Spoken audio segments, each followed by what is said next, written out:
Isang pagpalang umaga sa ating lahat, mga kapatid ko kay Kristo, mula sa The Solid Rock Morning Devotion.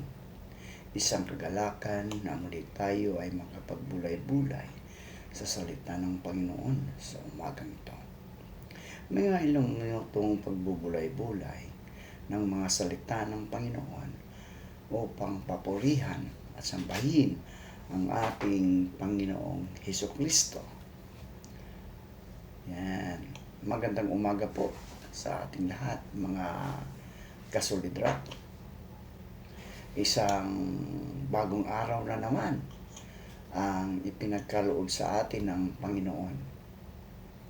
Isang bagong pagkakataon upang siya ay pasalamatan, purihin at paglingkuran.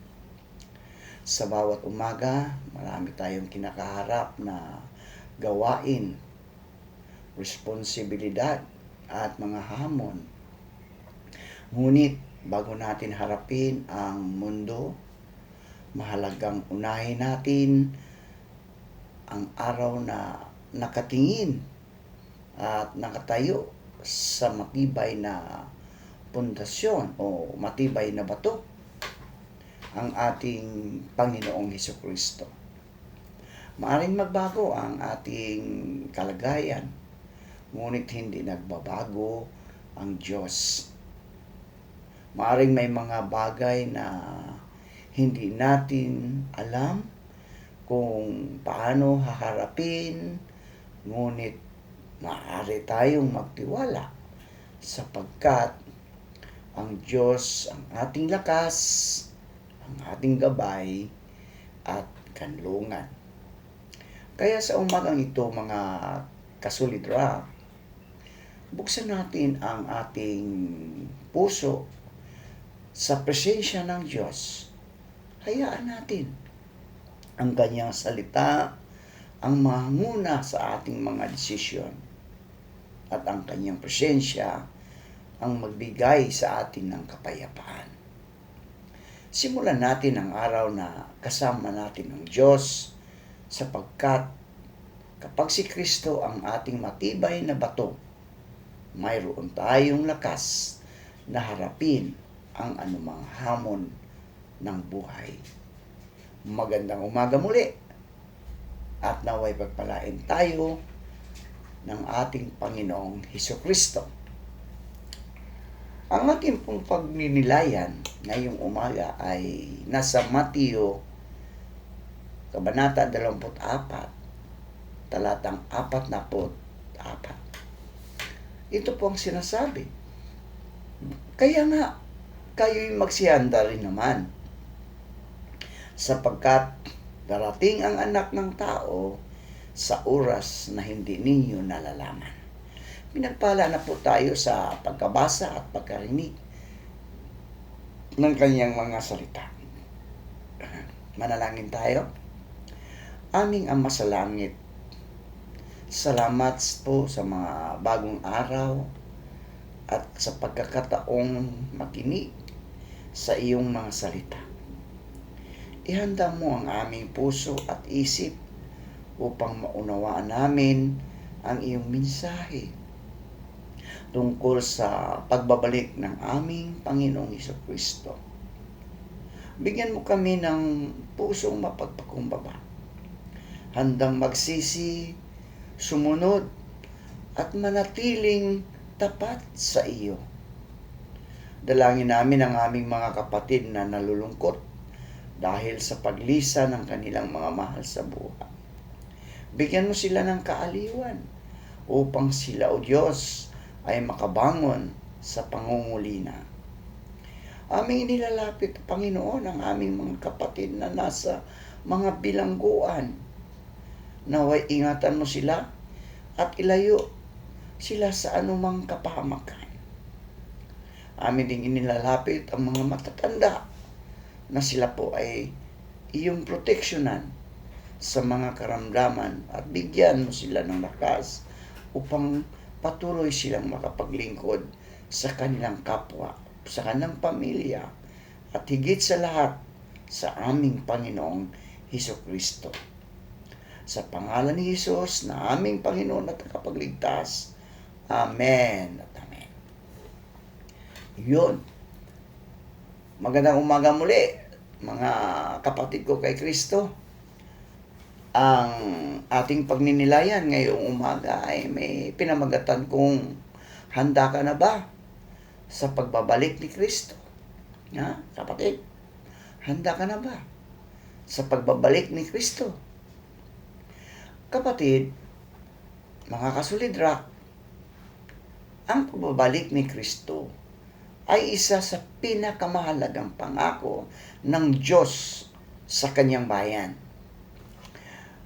Bilang mga Kristiyano o bilang mananampalataya, hindi lamang tayo tinatawag na maniwala na si Jesus ay dumating sa mundo, namatay sa krus at muling nabuhay. Tayo rin ay tinatawag na mamuhay na may pananabik at kahandaan sa kanyang muling pagparito.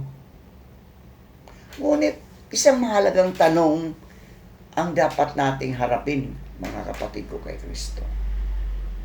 Handa ka na ba sa pagbabalik ni Kristo? Handa na ba tayo, mga kapatid, sa pagbalik ni Kristo? Ito ay hindi simpleng tanong, mga kapatid. Ito ay tanong na tumatagos sa ating mga puso. Sa ating pananampalataya, sa ating pamumuhay, at sa ating relasyon sa Diyos. Maraming tao ang naghahanda para sa kinabukasan. Oo. Naghanda tayo para sa trabaho, para sa ating edukasyon, para sa pag-aasawa, para sa retirement, para sa negosyo, at iba pang pangyayari sa ating buhay. Ngunit kapatid, kung minsan nakakalimutan natin ihanda ang ating sarili para sa pinakamahalagang pangyayari, ang pagbabalik ng ating Panginoong Hesukristo. Ang pagbabalik ni Kristo sa isang tiyak ay isang tiyak na pangako. Hindi sinabi ni Jesus na maaaring bumalik siya. Sinabi niya na siya ay babalik. Diba? Hindi niya sinabi na maaaring bumalik siya, pero sinabi niya na siya ay babalik. Ayon sa Juan, Kabanata 14, talatang 3, ipinangako niya, kapatid, ako'y muling paparito at kayo'y tatanggapin ko sa aking sarili. Di ba? So, ang pangako ng pagbabalik ni Kristo ay nagbibigay sa mga mananampalataya ng pag-asa. Ang mundong ito ay hindi ang ating permanenteng tahanan, mga kapatid. Ang ating buhay ay hindi nagtatapos sa mga problema. Hindi nagtatapos sa mga kabiguan, sa sakit, o sa kamatayan. May darating na araw na muling magpakita ang Panginoon sa kaluwalhatian. Ang tanong ay, hindi kung babalik ba si Kristo. Ang tanong ay, handa ba tayo kapag siya ay dumating? Handa ba tayo, mga kapatid? Maaring maraming bagay ang hindi natin alam, no? Kung tungkol sa hinaharap, mga kapatid. Hindi natin alam ang eksaktong araw o oras ang kanyang pagbabalik. Kaya hindi tayo dapat mamuhay na para ba walang darating na paghuhukom at walang kinabukasang haharapin sa harapan ng Diyos. Hindi natin alam ang araw o oras, kapatid. Sinabi ni Jesus sa Mateo, Kabanata 24, talatang 36 na walang nakakaalam tungkol sa araw at oras sa kanyang pagdating. Ito ang dahilan kung bakit hindi dapat nakabatay ang ating paghahanda sa pagtatakda ng petsa. May mga taong nagtatanong, kapatid, anong taon darating si Kristo? Anong araw mangyayari ito? May mga palatandaan na ba? Mahalagang pag-aralan ang mga turo ng Biblia tungkol sa huling araw. Ngunit hindi tayo dapat mahulog sa maling kaisipan, mga kapatid, na kailangan nating malaman ang eksaktong petsa upang maging handa. Ang tunay na kahandaan ay hindi paghihintay sa ating petsa o sa isang petsa. Ito ay araw-araw na pamumuhay kay Kristo, kapatid. Kung alam natin bukas darating ang Panginoon, dapat ba tayong magbago? Kung ang sagot ay oo, bakit hindi tayo mamuhay ngayon na parang maaari siyang dumating anumang oras, kapatid?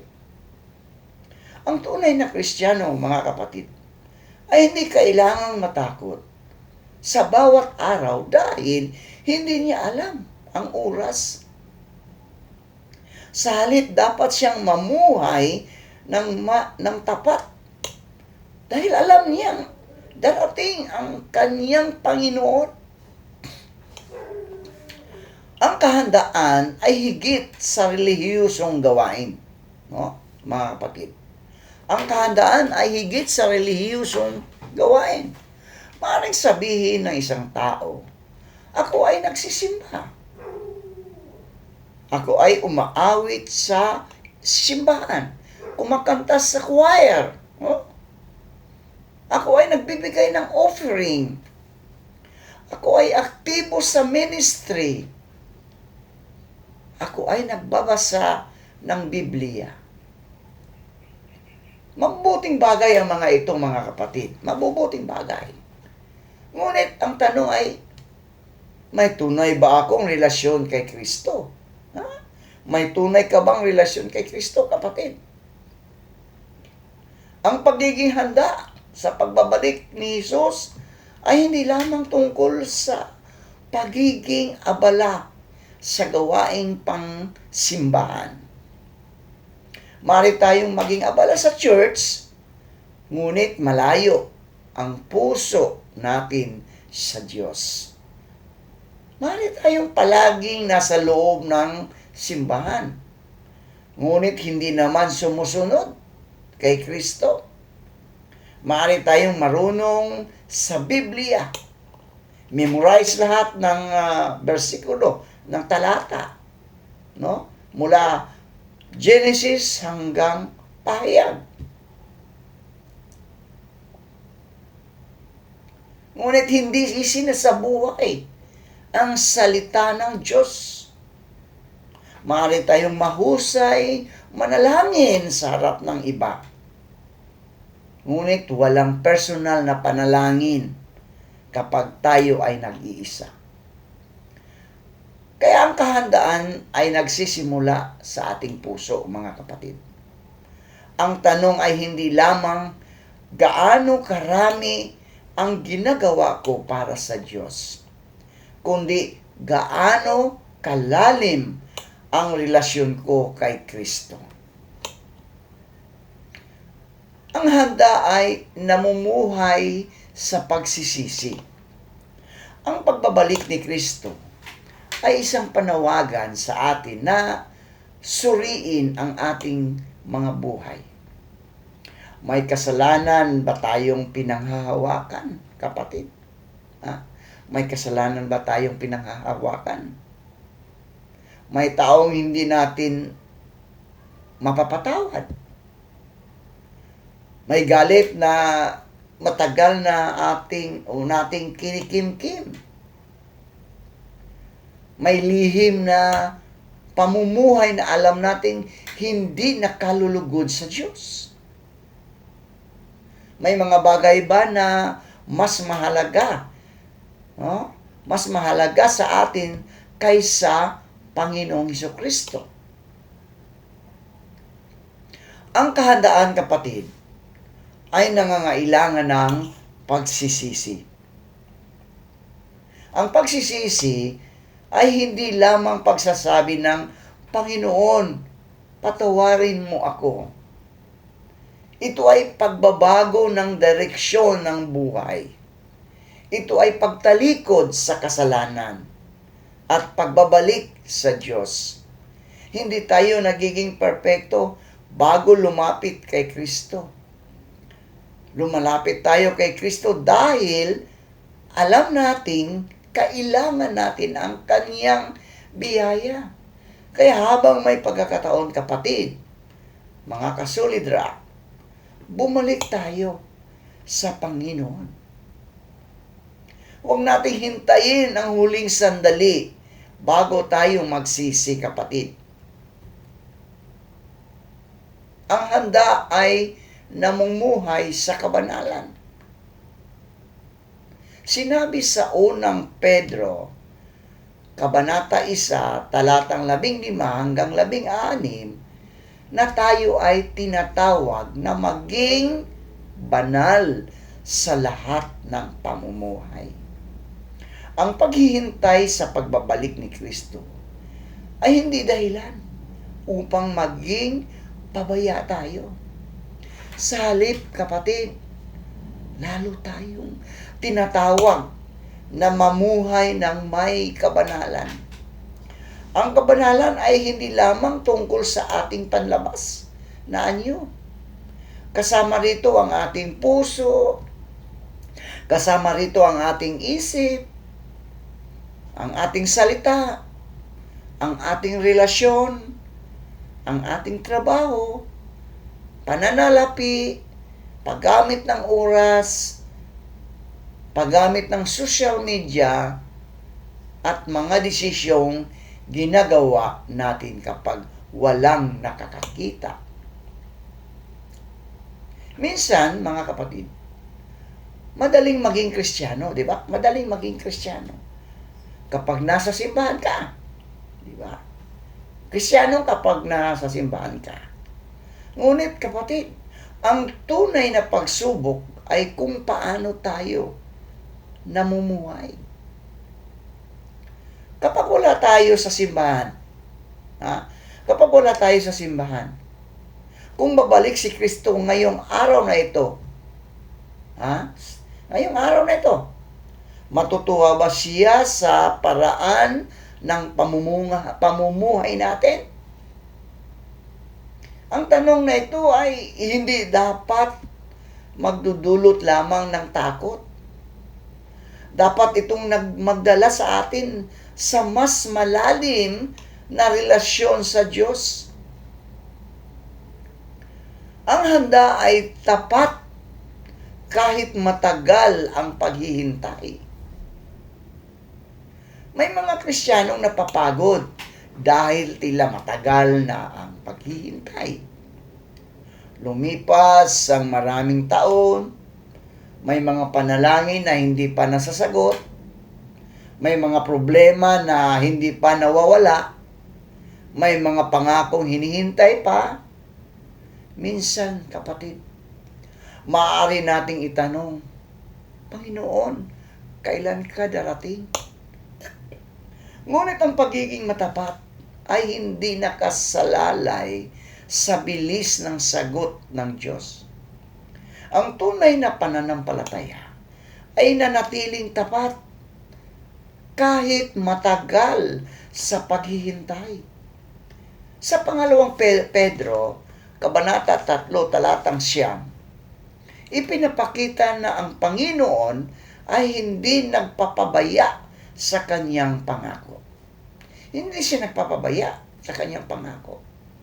Ang kanyang pagtitiis ay nagbibigay ng pagkakataon sa mga tao na magsisi. Kaya habang naghihintay tayo, hindi tayo dapat maging tamad sa pananampalataya. Habang naghihintay tayo sa pagbabalik ni Kristo, maglilingkod tayo sa Kanya. Habang naghihintay tayo, magmahal tayo. Habang naghihintay, magpatawad tayo. Habang naghihintay, ipangaral natin ang mabubuting balita, ang salita ng Diyos. Habang naghihintay, manatili tayong tapat. Ang handa ay may ilaw sa gitna ng kadiliman. Iyon po, kapatid. No? May ilaw sa gitna ng kadiliman, kaya handa ang handa. Sa Mateo, Kabanata 25, talatang 1 hanggang 13, ginamit ni Jesus ang talinghaga, no, ng 10 dalaga. 5 ang matalino at 5 ang mangmang. Ang matalino ay naghanda ng langis para sa kanilang mga ilawan. Nang dumating ang kasintahang lalaki, handa ang 5, di ba? Ang mahalagang aral na ito, mga kapatid, hindi sapat. No? Hindi sapat na alam nating darating ang Panginoon. Kailangan nating maging handa sa Kanyang pagdating. May pagkakaiba ang kaalaman at kahandaan, kapatid. Ha? May kakaiba ang kahandaan at kaalaman. Maaaring alam natin ang Biblia mula Henesis hanggang Pahayag, ngunit hindi tayo handa. Maaaring alam natin ang tungkol kay Jesus, ngunit hindi natin siya sinusunod. Maaaring alam natin na darating ang Panginoon, ngunit patuloy nating ipinagpapaliban ang pagsisisi. Huwag nating ipagpaliban, kapatid, ang ating paghahanda. Ang buhay ay maaaring biglang magbago. Ang pagkakataon ay maaaring lumipas. Ang panahon ay maaaring matapos. Kaya habang may panahon pa, kapatid, habang may panahon pa, lumapit tayo sa Panginoon. Ang pagbabalik ni Kristo ay nagbibigay ng pag-asa para sa taong walang pananampalataya. Ang paghatol ay maaring isang nakakatakot na kaisipan. Ngunit para sa mga taong kay Kristo, ang kanyang pagbabalik ay hindi lamang araw ng paghuhukom. Ito rin ay araw ng katuparan ng pag-asa. Darating ang araw na ang sakit ay mawawala.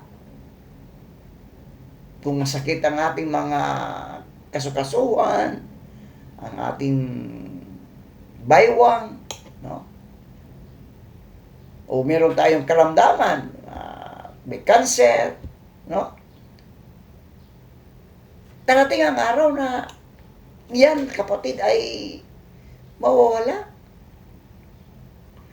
Darating ang araw na ang kamatayan ay wala ng kapangyarihan. Darating ang araw na ang bayan ng Diyos ay makakasama ang Panginoon. Kaya ang Kristiyano, kapatid, ay maaaring magsabi, Panginoon, hinihintay kita. Hindi dahil gusto nating takasan ang buhay, kundi dahil alam natin ang pinakamaganda nating kinabukasan ay nasa kamay ng ating Panginoong Hesukristo. Ang tanong ay personal, kapatid. Ang tanong ay personal.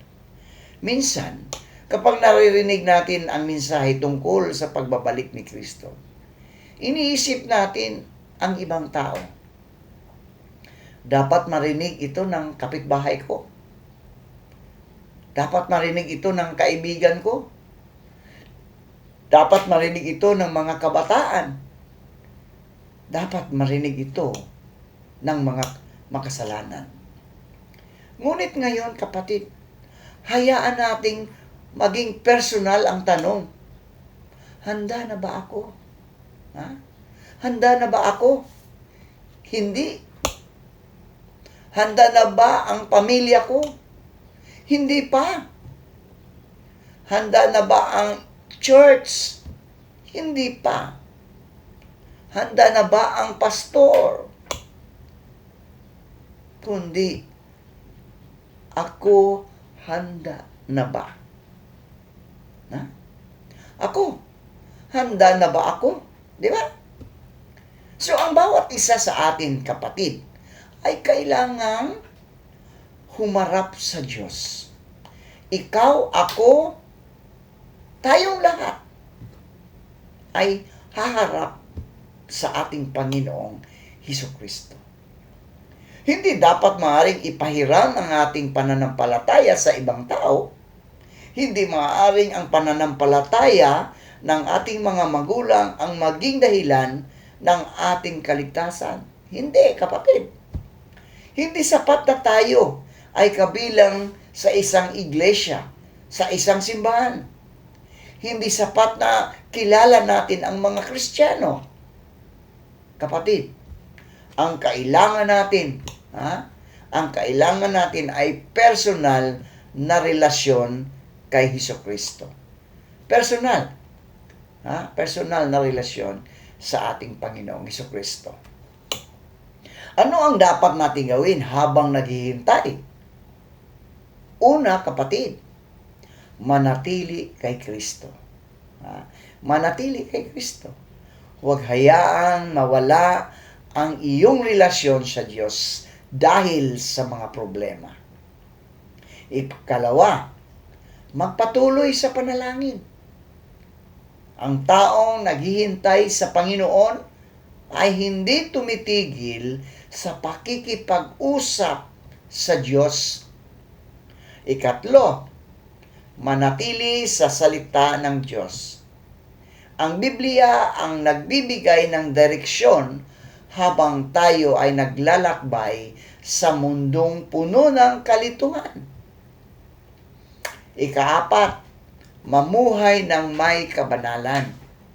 Huwag nating gawing dahilan ang biyaya upang magpatuloy sa kasalanan. Ikalima, maglingkod sa kapwa. Habang naghihintay tayo sa Panginoon, gamitin natin ang ating buhay upang maging pagpapala. Ika-anim, ibahagi ang mabuting balita. Marami pa ang hindi nakakakilala kay Kristo, kapatid. Ang ating paghihintay ay dapat may kasamang pagmimisyon. Mga kapatid ko kay Kristo, darating ang araw na hindi na natin kailangang maghintay. Ang Panginoong Hesus na ay darating. Sa araw na iyon, kapatid, hindi na mahalaga kung gaano karami ang ating naipon na pera. Hindi na mahalaga kung gaano kataas ang ating posisyon. Hindi na mahalaga kung gaano karami ang ating ari-arian. Hindi na mahalaga, kapatid, kung gaano tayo kasikat. Ang mahalaga ay ito, kapatid. Kilala ba natin si Kristo? Kilala ba natin ang ating tagapagligtas? Tapat ba tayo sa Kanya, kapatid? Tapat ba tayo sa ating Panginoon? Handa ba ang ating puso? Ang ating buhay? Ang buhay natin ngayon ay isang pagkakataon upang maghanda. Kung may kasalanan, kapatid, magsisi ka. Kung may galit ka, magpatawad ka, kapatid. Kung lumayo ka sa Diyos, bumalik ka, kapatid. Kung nanghihina ang pananampalataya mo, manalangin ka. Kung mawalan ka ng pag-asa, kapatid, tumingin ka kay Kristo. Kung napapagod ka sa paglilingkod, humingi ka ng panibagong lakas. Huwag nating sayangin, kapatid, ang panahon na ibinibigay ng Diyos sa atin. Ang tanong na, handa ka na ba sa pagbabalik ni Kristo? Ay hindi lamang tanong para sa sermon, para sa mensahe. Ito ay tanong para sa bawat araw ng ating buhay. Handa ka na ba kung dumating siya ngayon, kapatid? Handa ka na ba? Kung oo, magpatuloy kang maging tapat. Kung hindi pa, ay huwag nang ipagpaliban. Lumapit na kay Kristo ngayon na. Magsisi ka na, kapatid. Tanggapin mo si Kristo bilang iyong Diyos at tagapagligtas. Maniwala ka sa Kanya, kapatid. Maniwala ka sa Kanya na siya ay namatay, nabuhay sa ikatlong araw. Magsisi ka, kapatid. Talikuran mo na ang iyong mga kasalanan.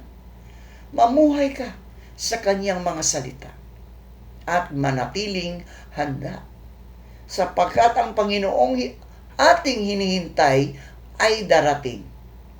At kapag siya ay dumating, ang pinakamagandang maririnig natin ay mabuting alipin at tapat. Kaya habang tayo ay naghihintay, sabihin natin sa ating puso, Panginoong Hesus, hindi ko alam kung kailan ka darating, ngunit nais kong magpagmahal at may pananampalataya hanggang sa araw ng iyong pagbabalik. Maranatha, o Panginoon, halika. Manalangin tayo. Aming mapagmahal na Panginoong Hesus, salamat sa iyong mga salita at sa mga paalala tungkol sa iyong pagbabalik. Tulungan mo kaming maging laging handa, mamuhay ng may pananampalataya, mamuhay ng may kabanalan at katapatan. Patawarin mo ang aming mga kasalanan at ilapit mo ang aming puso sa iyo habang kami ay naghihintay sa iyong pagbabalik. Gawin mo kaming tapat na lingkod at mabuting saksi ng iyong pag-ibig. Sa pangalan ni Jesus na aming Panginoon at tagapagligtas. Amen at amen.